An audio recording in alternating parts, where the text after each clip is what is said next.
Wow, what did I underestimate that job's impact? Not only was I bullied by a manager, the workload just started to drain my battery, and I run into a burnout. And the bike here is actually from that episode. Um, I, I was so tired, I was not able to do a single thing. And I had a great team around me that supported me and did everything. I also, got great help. But I spent many months at home to recovering actually from the burnout. And because I was irritable and, all day at home, also being bored probably, I started to having more and more fights with my wife. Things escalated and we decided to get a divorce. That escalated even further, and before we knew it, we had lawyers that needed to do the talking.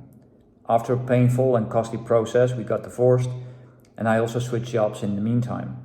Found new love too, and that was my savior, as I could have seen myself making the wrong decisions to cope with the pain and the loss if she wasn't there. She really saved me. So I had to rent a place and rent another one shortly after, because of course we couldn't live under the same roof. And after divorce, I finally bought my current place. And again, I have some experience with real estate, but I will share with you later on. Due to the many changes, stress and frustration, I was heading to burnout number 3. And I knew what I had to do to avoid that, and I managed to steer clear from that, fortunately. In the recovery process, I also learned I have ADHD, and for some people around me, that was not a surprise, but for me it was. But also learned that I'm suffering from depression. Got on meds, got off the meds later on, and all of a sudden started to have insomnia, which made everything even darker. Not only had I a hard time during the day, now I also didn't have the night's rest to cope with it either. Got solid hope with the sleep problem, got it fixed, and although I'm still struggling with depression and ADHD, it's manageable, and I will share later on my strategies for dealing with that. So right now, I have the most demanding job I have ever had in my career.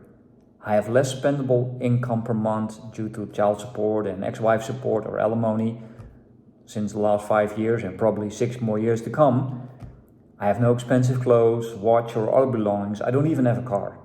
But I'm more happy than ever, really more happy than ever.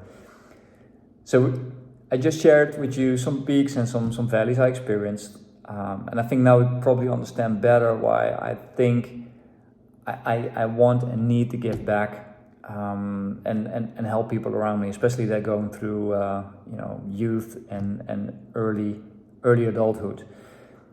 And everything I experienced and everything I learned, I like to share so you can avoid some painful experience yourself or get out of them sooner.